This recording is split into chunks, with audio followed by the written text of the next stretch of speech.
All right, and we're live. Hello, everyone. This is Santiago with Pemberley Realty, and we're here with one of our great agents, Nestor. Today, we're going to be talking about, as you see in the title, mastering time management as a part-time top producer. So, I got a few questions here for Nestor. We're gonna, touch base on a lot of good points for all the agents out there that are, wanting to know a little bit more how to be more effective in your real estate career. And basically, our main objective today here is to teach you guys how to maximize your product, being more productive and with limited hours. Because everyone feels like they got other stuff to do. Some of you might be working other jobs and real estate is part time, or even for full time agents, it can be you might have some limited time because you might have to spend time with families or stuff like that. Uh, so let's go ahead and get started. And first question I got for you, Nesta, here is how do you avoid procrastinating? That's one of the biggest thing for all these for every agent out there. Yeah, absolutely, Santi. I'll get to the question in a moment. I do want to introduce myself, Nestor Rodriguez with Pemberley Realty. I've been part of the Pemberley team for a little over a year now. I've had a great relationship with Roxanne probably since 2019, and um, and I'm happy to be here. I'm happy to be here. I'm happy to answer your questions, Santi. Help some new coming or even seasoned agents on the topic. So. Um, in regards to your question, Santi, prioritizing, right? Yeah, As yeah, far as what were you saying there at the end? You yeah. said Procrastinating. Agents that are procrastinating. slacking off. Yeah. So for me, the biggest thing as far as um, not being able to procrastinate, setting myself accountable um, is having a schedule and um, I'm making sure. Well, you know what? I'll go back to the most important thing that I think as far as this question goes. Procrastinating is every single day for real estate, I make a simple to-do list. And for me, it's like taking a shower. If I don't check off the tasks that I have written down on my to-do list, I don't get them done. And I feel like as if the same way I get the same feeling inside that I do like when I don't shower or when I don't brush my teeth. It just doesn't feel right. My day doesn't seem complete. So for me, the as far as procrastinating goes, I just make sure that every single day, the first thing I do when I open up my real estate book is go ahead and write out my to-dos, and that's going to outline pretty much the main things that I have going for me throughout the day. It's very old school, I feel, and I also think it's one of the best habits you can build is having a to-do list, making sure that you hold yourself accountable and check off those things on that list. Yeah, that's great. I mean, even myself, I write down I have my journal and I write down my to-do lists, and I make sure that I do every single thing on there. It kind of feels like if you don't check that box that you did whatever you had planned for that day, it's like that you're missing something. So it kind of pushes you to not procrastinate and actually get to it. So I think we're gonna go ahead and add Roxanne. Roxanne is here with us too. She's gonna join us. Let's see if we can unmute her and see if she can start, you know, joining us. So let's see. Give me 1 second, see if we can get it. Oh, she's gonna join me here instead. I think we have Okay. a little bit of an echo, so Yeah. it's better if I'm Perfect. here with you. How's it going, Nestor? Going good, Roxanne. Going good. I know that you're coming back from a trip, so I hope you're energized and acclimated to the workday again. So thank you. It was a great seminar, a great conference at Tom Ferry Elite Retreat in Orlando, Florida, and came up with a lot of great nuggets that I'm excited to share with the team. And And interesting that the topic of our conversation today is maximizing time management as a part-time agent, but we have one of our full-time Yeah, agents like actually. like I was saying earlier, yeah. I mean, this can go to any agent. I mean, even full time agents can have some hard time, you know, scheduling themselves or, you know, maximizing their time. So this can go either way. It's both part time and full time agents. I'll tell you what. I think coming from a full time agent, it's I think we could best advise a part time agent on how to get the job done. I think we actually have some in house. For example, Lexi Armstrong, as a part time agent, and I think she does an excellent job doing doing doing what needs to be done to help the clients. It's very hard, in my opinion, to be a part time agent. So um, it's best to go full time, but it's manageable to go ahead and also help out while being part time. You know, everything comes down to time management, and it also comes down to setting priorities. And I think, and also to take care of nitty gritty and take care of the details, which is something that Yeah. we were talking about earlier. And also, I think it also comes down to making sure that we either have a lot of practice in what we're doing, or digging really deep and making sure that we know what we have to do inside and out really, really well.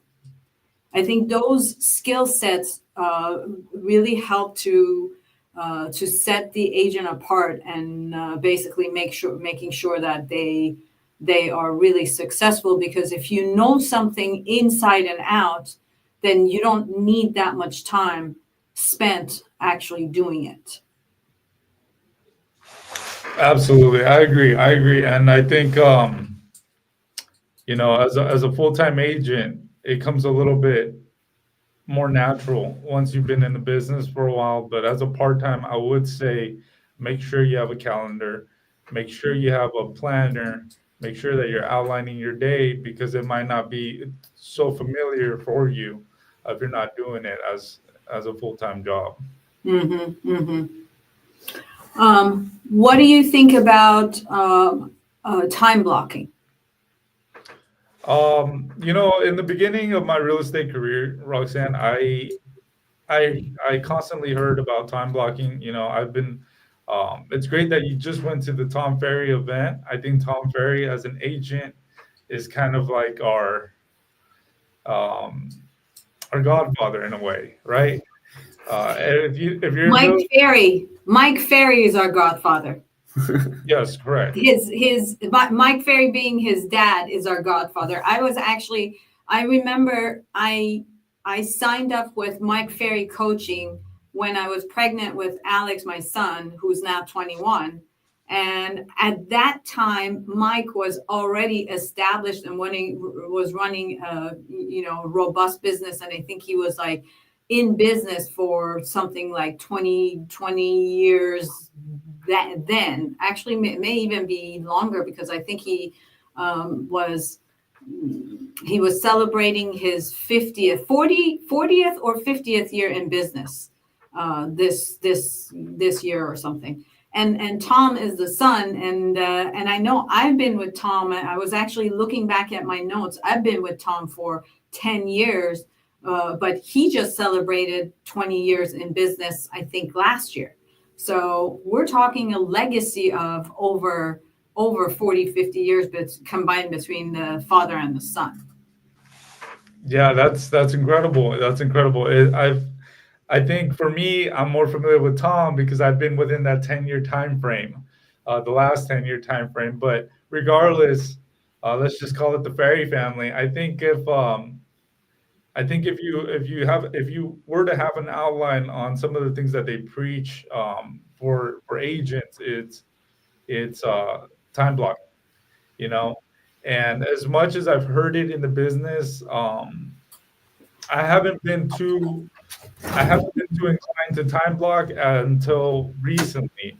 and I can already tell you that it's helped me out so much more in my business, and I already see it as a strategy that's going to be able to go ahead and and help out tremendously as far as how many people I'll be able to help out in buying and selling real estate. You know, I think it's important because you as an agent, you're not just dealing with one or two people. You have many relationships, and the better you're able to manage your time, I think the better you're able to manage um, their situations as well. Hmm. Hmm. Yeah, 100%. Yeah, absolutely. So in terms of time blocking, how do you schedule your times to make sure that you're maximizing your day to the best? Like like if you were to give us an outline of your day, do you have separate sections for each activity, and how does your activities split between the day, throughout the day, into whatever uh, Time frame. separate Yeah. sections that you're working off of? Yeah, I look at them as chunks, Roxanne. You know, I time block using a calendar, a digital calendar, right?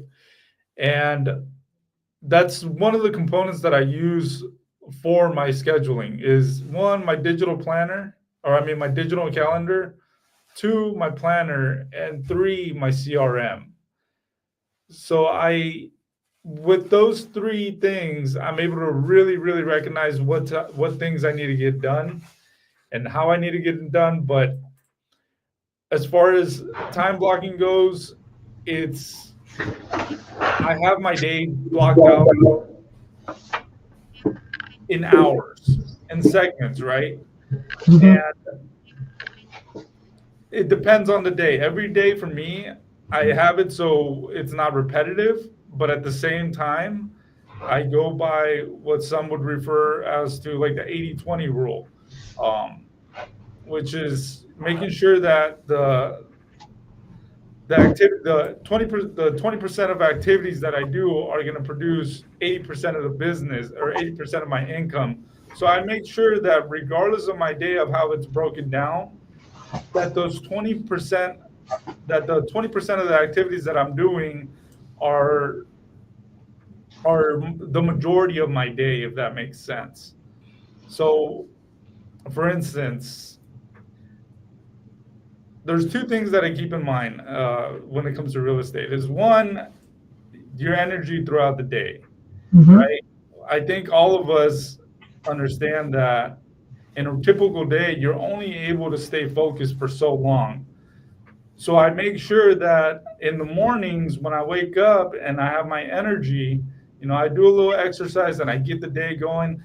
The very first thing that I do in the mornings is I lay out my schedule. I lay out some of the admin work that needs to get done, some of the follow-ups.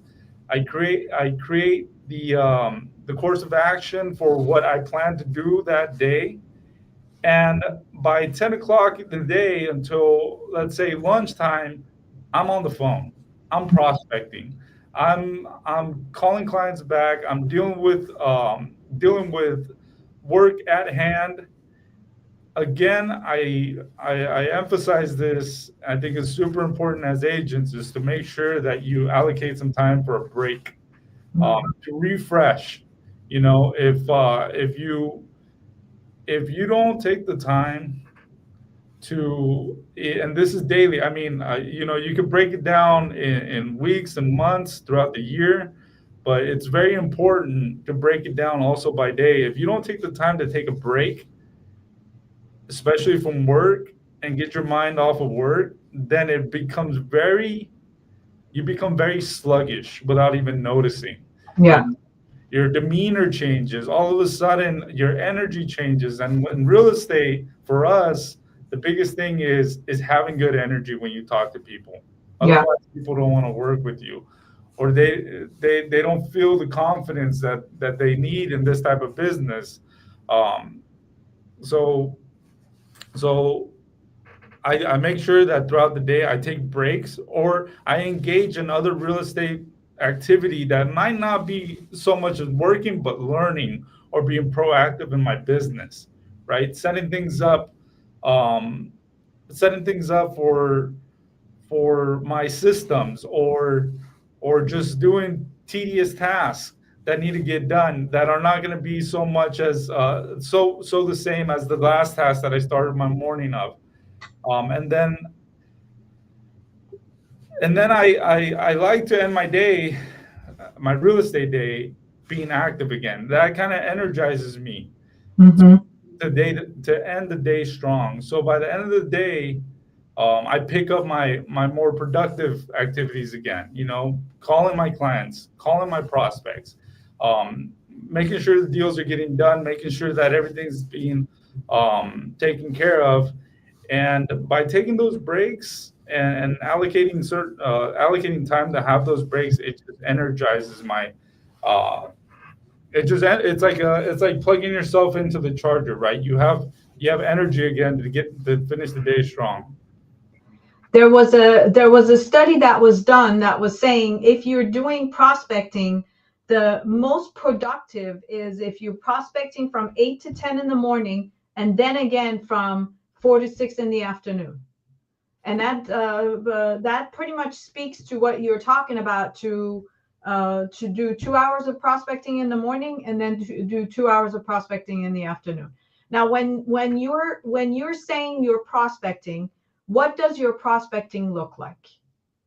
Yeah, and I agree with that. You know, that's pretty much where I'm at right now as far as my prospecting. 4 to 6, super important. Get back on the phone and end the day strong. I don't like to call people past 6 o'clock. I feel like at that point people are settling into supper, winding down themselves. But yes, and that's the key too. Is do you have the energy to pick that phone up at four o'clock to 6 o'clock again, right? Um, as far as your question, um, What does who your I'm calling. So prospecting look like? I've learned I've learned that in this business there burnout is real, right? And being repetitive makes your job not as fun. For me, in real estate, my primary focus as far as prospecting has always been open houses. It's always been open houses. I take a lot of joy in do open houses. I love getting in front of people.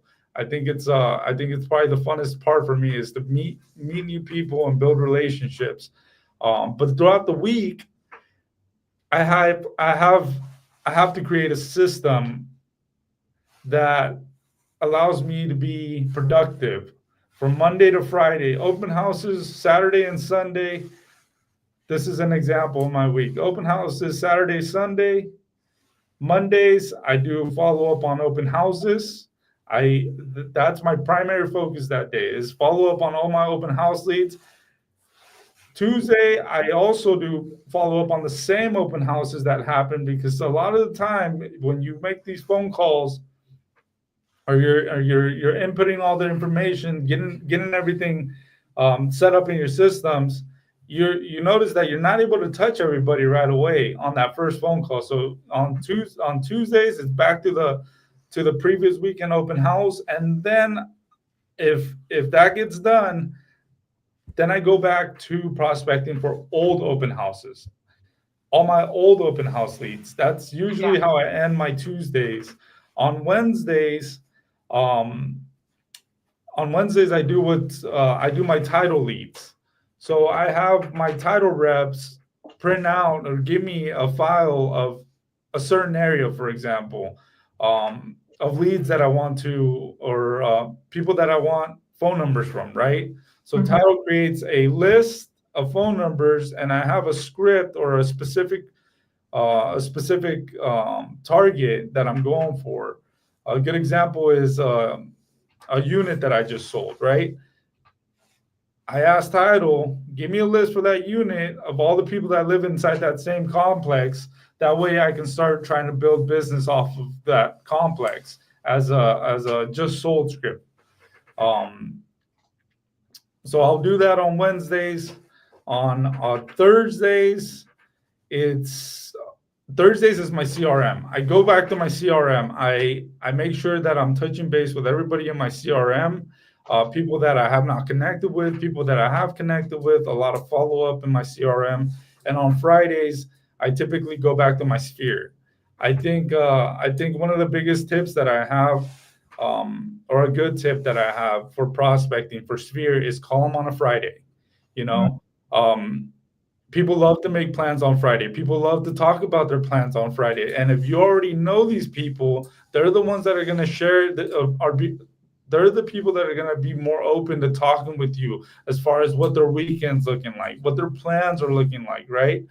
So it's a very easy way to reconnect with somebody, connect with somebody, discuss, catch up, and then also in that same conversation, bring up real estate.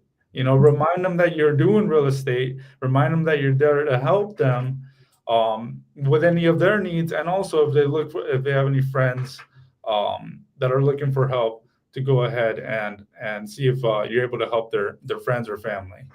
Um, so that's And kind of what the work week looks like. so what you basically said was that your prospecting is on the phone. You are a big person on the phone. You're making connection, one-on-one connection with people on the phone. Do I have that right? Absolutely. On the Yeah. phone on the weekdays, belly to belly on the weekends. Belly to belly on the weekends. What about texting, social media, messaging, emailing? What are your thoughts about those I types think that I think that those are all great components to add onto onto your primary way of getting business. I would see them as perks, right? Um, you could add on, and I think some of those that you mentioned are I mean, I really feel like you can individualize them to be lead sources, primary lead sources, but also to be helpful in what you're doing. For me, the biggest one I would say is text messages. And the reason why I say text messages is because I know now, being in this business, for the time that I've been in it, is people are busy. And typically, if I'm working on a weekday, people are also working on a weekday, and it's harder for them to get on the phone, right? So, what two things here is, I know that if they've given you your number or you have their information, especially if they've given you their information, they're open to receiving text messages from you, and they're probably going to read them, especially if they're messages that you type out on their own. They're probably going to get read. Maybe they might not respond, but I know that more than likely those messages will be read. So it's a good way to communicate with somebody, even if it's more passive, but you're getting your message across, right? Hey, I'll follow up with you this weekend. I'll give you a call this weekend. And they might not get back to you, but they anticipate now a call for you this weekend. It kind of warms them up to the call, for example. So I use text messages a lot, um, to set up my phone calls, or to stay in touch, or to just get messaging now. Um, But your primary way of connecting with clients is phone calls. oh, absolutely. Yes, absolutely. Text messages are just, I'm either keeping my client engaged, or I'm sending out information.